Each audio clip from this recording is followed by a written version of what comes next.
Thank you very much for joining us. This is Al Jazeera live from Doha. Coming up on the programme, Colombia's presidential election is heading for a June runoff between the right-wing candidate Abelardo de la Espriella and his leftist rival Iván Cepeda, but there is dispute brewing over the result.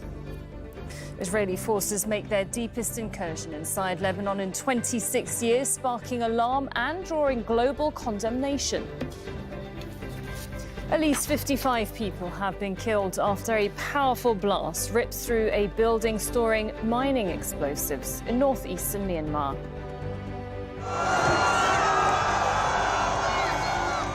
And Paris Saint-Germain celebrates its Champions League title while runner-up Arsenal parade the English Premier League trophy through London.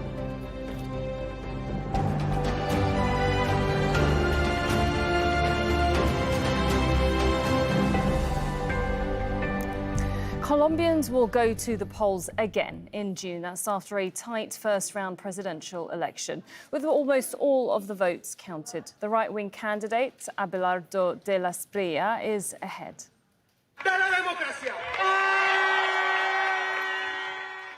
He celebrated with supporters in the city of Barranquilla, arriving by boat to address his supporters. He said he'd defend democracy with reason or with force. His comments came after outgoing President Gustavo Petro refused to accept Sunday's results, saying he would wait for judges to review them.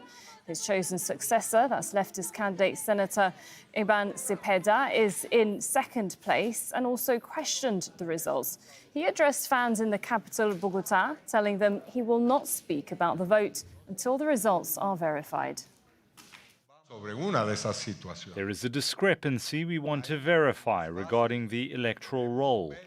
And this is not just any discrepancy. We're talking about 885,000 people or individuals.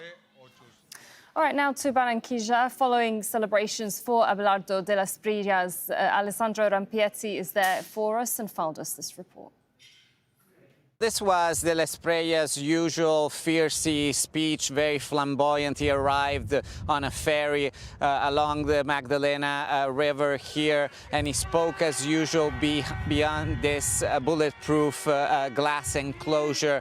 And, you know, he used a very strong, fierce rhetoric and framing this campaign, as he has done successfully throughout it, as sort of defense of democracy against communism, against a continuation of the leftist government in the country that, according to him, wants to perpetuate in power, wants to transform this country's democracy. He again accused Gustavo Petro, the current president, of wanting to cling to power, saying now that he's not recognizing the quick count from today's vote.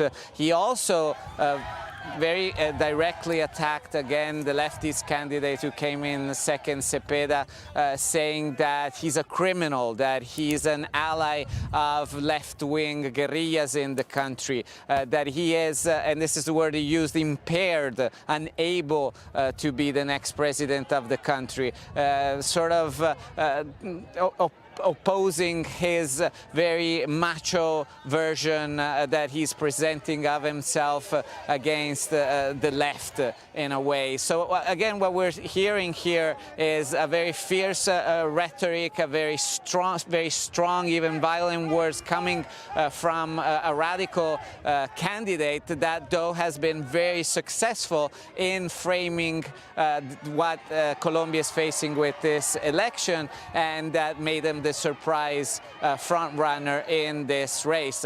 The reality, though, is that we're going towards a very, very close second round. It's clear at this point that de la Espriella is ahead. The left will have a hard time finding new votes. But what we can expect is more of this rhetoric coming from de la Espriella and also from the left in what will be a very hardly contested second round.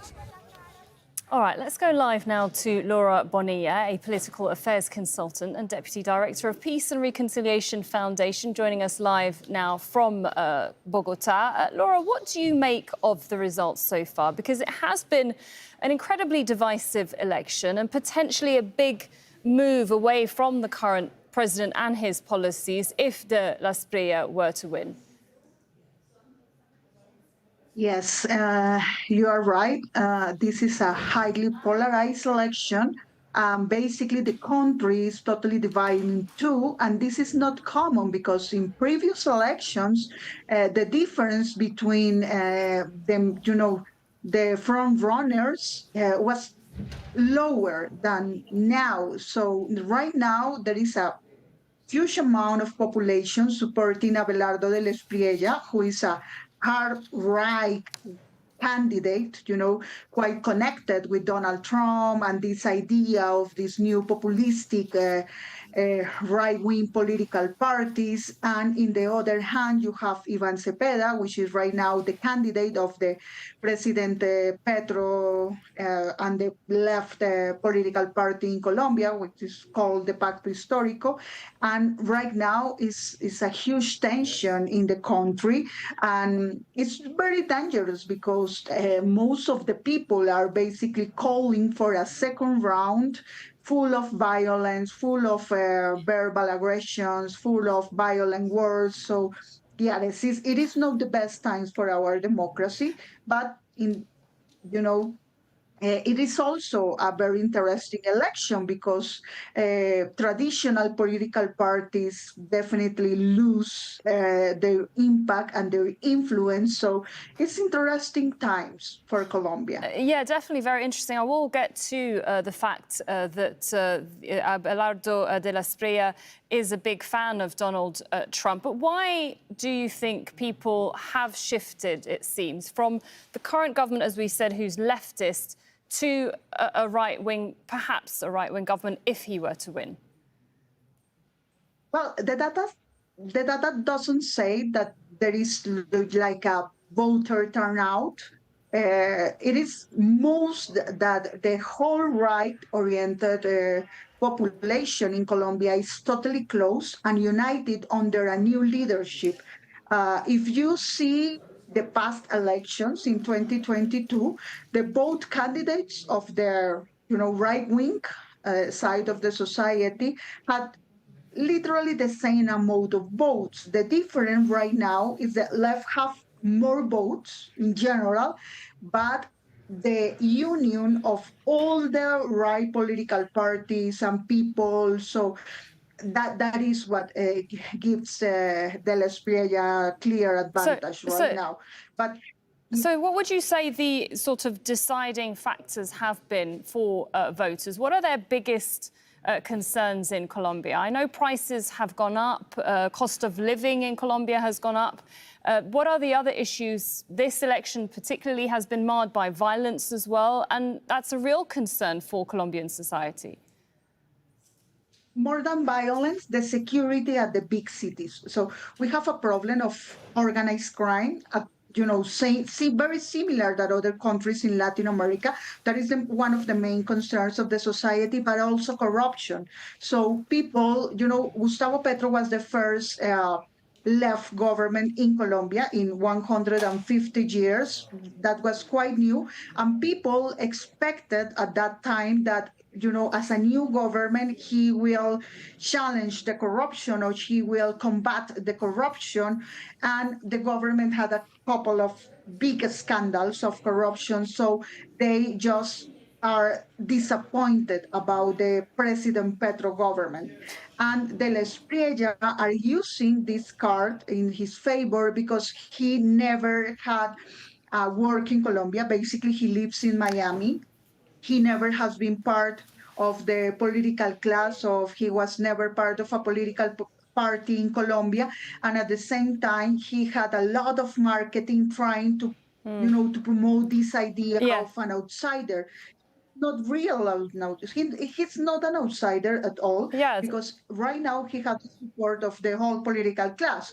but he presents himself like this, and people believe that. As you said, it's very interesting. He's a millionaire lawyer. He's lived, my understanding is, and correct me if I'm wrong, in Italy. He's lived abroad, and it's interesting to see whether he would represent the majority in Colombia. Now, just going back to one of the points you made earlier, he is a big fan of the US President, Donald Trump. We have seen several countries in the LATAM region gravitate towards Donald Trump, especially after what happened with Nicolás Maduro. If he were to become the president, how do you think that will affect Colombia's relations with the US moving forward? And what does that mean for the country? That means for the country is really, I am really concerned about that because, for several years, the relation between the United States and Colombia was very close, but to some extent, the governments managed to have a win-win, a dependent win-win relation.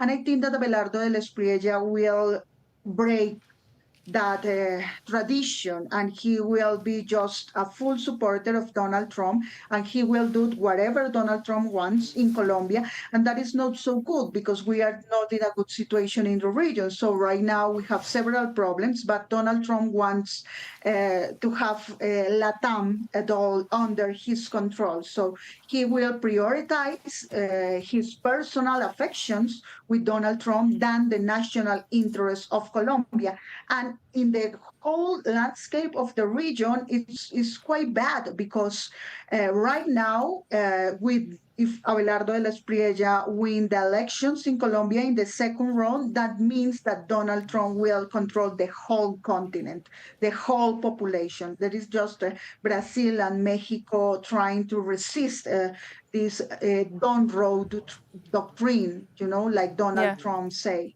All right, thank you very much for your thoughts. Laura Bonilla there, a political affairs consultant and Deputy Director of Peace and Reconciliation Foundation. Thank you.